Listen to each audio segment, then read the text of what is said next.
Inspira conversando con la doctora Yesenia Serrano, médico foniatra y especialista en autismo. Doctora, ahora desde su experiencia, además como médico que ha tratado el autismo durante tantos años, ¿cuáles son esas orientaciones que se les pueden dar a los papás en relación a las características que puede presentar una persona con autismo en los primeros años o momentos de vida? Porque sabemos lo fundamental que es el diagnóstico a temprana edad. Sí, dentro de los signos, bueno, fíjate que la parte de comunicación y lenguaje, por eso es que como médico me especialicé como foniatra, porque el foniatra tiene que ver con todo lo que es patología de la comunicación humana. Obviamente uno comienza a darse cuenta de que es uno de los puntos que pudiese comenzar a presentarse de forma temprana. Fíjate, si bien hay bibliografía que te habla que el diagnóstico, bueno, lamentablemente hace años decían que a los 5 ya por lo menos están aportando un poquito a 2 años, que ya uno puede comenzar, existen pruebas más estandarizadas para niños de 2 años, pero incluso desde mucho antes. Tú escuchas a las mamás y te das cuenta de que hay signos mucho más tempranos. Si nos vamos un poco a la parte sensorial, uno de los signos que pudiese estar presente es la parte del contacto visual. Es un hito del desarrollo que viene muy innato en el ser humano, y ya cuando eso no se está dando y se está perdiendo, pues hay que ver o que no viene dentro del desarrollo del niño, llama la atención. Fíjate que desde el punto de comunicación y lenguaje es ahí donde a veces los papás también se dan cuenta de forma muy temprana, porque no existe ese balbuceo, no existe esa intención de tratar de comunicar, sino que todo lo señalo, sino que todo estoy con algún juego, no busco que exista esa atención conjunta, esa interacción. No existe, a veces no dicen mi mamá, no dicen papá, no dicen esas primeritas palabras, y acuérdense que ya hablando de un niño que ha tenido un periodo tanto perinatal, dígase el embarazo de la mamá, como desde el momento del nacimiento, que haya estado todo dentro de la regla, ¿no? Sabemos que pudiesen existir excepciones cuando la cosa es un poco más difícil. Pero hablando del curso natural de un nacimiento de un niño que no tuvo ningún inconveniente, pues en efecto, si a eso de los 6, 7, 8 meses no existe ese balbuceo, no empieza a decir entre los 7, los 8, los 9, ma o pa, o querer decir mayor número de palabras, aquí ya hay una señal de alerta que debemos considerar. Igual de lo que te comentaba de la parte de la atención conjunta. No obstante, no hay que dejar por fuera estos casos donde el niño presenta, es decir, a veces se correlaciona, viene con sus hijos del desarrollo de textos, es decir, logra diseccionalidad comunicativa, y de repente viene esta parte 18 a 24 meses, se detiene o empieza a presentar regresión. Entonces, cuando se presentan estos signos, ya sea porque lo viene presentando, que se vienen evidenciando desde esos primeritos meses de vida, o cuando tenga estos procesos de detención o regresión, ahí ya es un signo donde, venga, hay que comenzar a evaluar, hay que comenzar a ejecutar el plan de acción. Y también un poquito quitar el miedo, porque muchas veces los papás saben que algo está pasando. Todavía sabemos que dentro del mundo del autismo hay muchos médicos que todavía tienen que informarse un poco más, necesitamos informarnos un poco más. Yo todavía siento que me falta un montón por aprender. Porque, ¿sabes? A veces no es porque está chiquito, es porque el papá habló tarde, es porque el tío habló tarde. Así es. Entonces es súper importante romper esos mitos, porque esas son neuronas que no se están estimulando.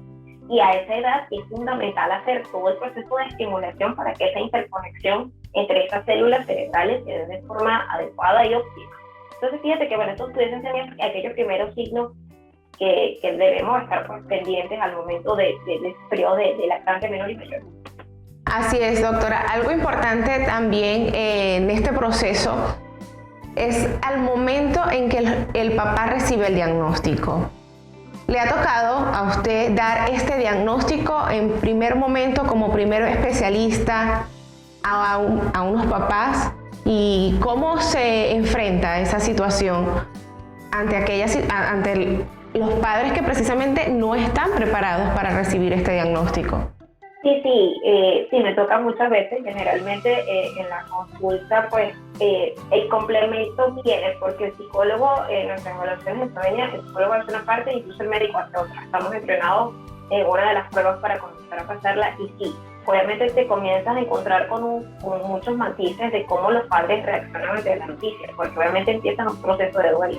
Tienen los padres que ya como que se venía la cosa cocinando, pero yo me lo esperaba, pero yo sabía. Por eso es que yo insisto que creo que mis consultas nunca duran poquito, siempre duran un montón, ¿no? Porque imagínate un papá llorando en plena consulta y yo no, mira, mi siguiente. Pero entonces vienen esos padres que, mira, yo me lo esperaba. Hay otros en los que no, mi hijo no tiene nada, que empiezan a entrar en una negación profunda. Y aquí es donde uno tiene que ser un poco más empático. En el mundo del autismo hablamos mucho de empatía, pero a veces nosotros mismos, ya seamos los profesionales, no somos lo suficientemente empáticos con los papás. Porque tienes un proceso de duelo. O sea, el concepto de autismo desde el punto de vista social tiene muchos paradigmas y tiene muchos mitos. Entonces, lo importante en esos casos, que me ha pasado muchas veces, es, venga, tú tienes que comenzar a denotar realmente dónde están las banderas rojas de este paciente, dónde están las banderas naranjas, dónde están las banderas amarillas, para ejecutar el plan de acción. Y es invitar a los papás, mira, esto te preocupa que el lenguaje expresivo ahora no está, te preocupa pues, que los berrinches son de difícil manejo, te preocupa que el juego no está siendo interactivo e imaginativo, te preocupa, o sea, la serie de características que puede presentar este paciente. Entonces, claro, los papás empiezan a entrar un poco como que, bueno, ok, y empezar con ellos, estar en ese acompañamiento, es decir, no empieza a romper sus propios paradigmas que existen en torno al autismo. Y venga, tampoco, y es lo que yo considero importante, y por eso hablamos un poco del apoyo familiar, ¿no? Respetar ese proceso. Yo tengo papás que la negación es tan dura que yo no puedo decir la palabra autismo y ya tienen años conmigo. Pero yo no puedo hablar de la palabra autismo en la consulta, sino que empezamos a hablar, por supuesto se deriva toda la parte médica, comienzan a darse cuenta cuando uno manda a hacer los exámenes, ok, esto estaba alterado, en efecto aquí había una traba, esto cuando lo empiezo a corregir junto con la terapia, la cosa empieza a fluir, entonces viene ese seguimiento. Pero no es cerrarnos, a veces pensamos, incluso hay personas que hay niños donde el diagnóstico se puede hacer de forma muy rápida, muy clara, ¿sí?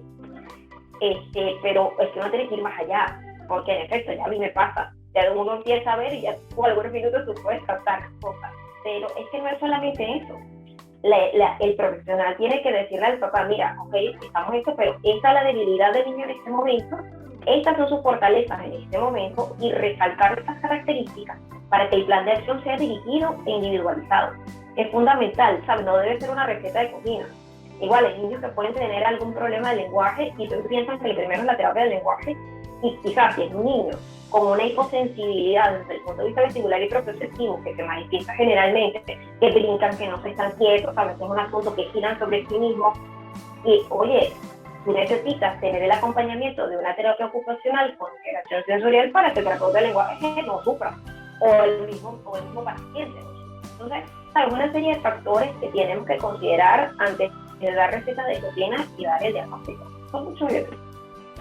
Sin duda alguna, además que, pues como lo hemos dicho en distintas oportunidades y lo han dicho los especialistas en el área, el autismo es un espectro que va a generar una serie de características y que además está pues determinado según la DSM-5 en 3, nivel 1, leve, 2, que es clásico, y severo, algo así de esto, moderado y severo. Vamos al corte y al regreso vamos a hablar precisamente sobre estas características y además sobre esas distintas pues clasificaciones de alguna manera que les da la DSM-5.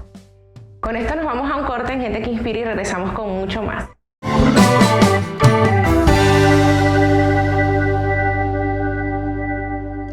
Katiuska González, su estilismo es gracias a Pierina, belleza y estilo.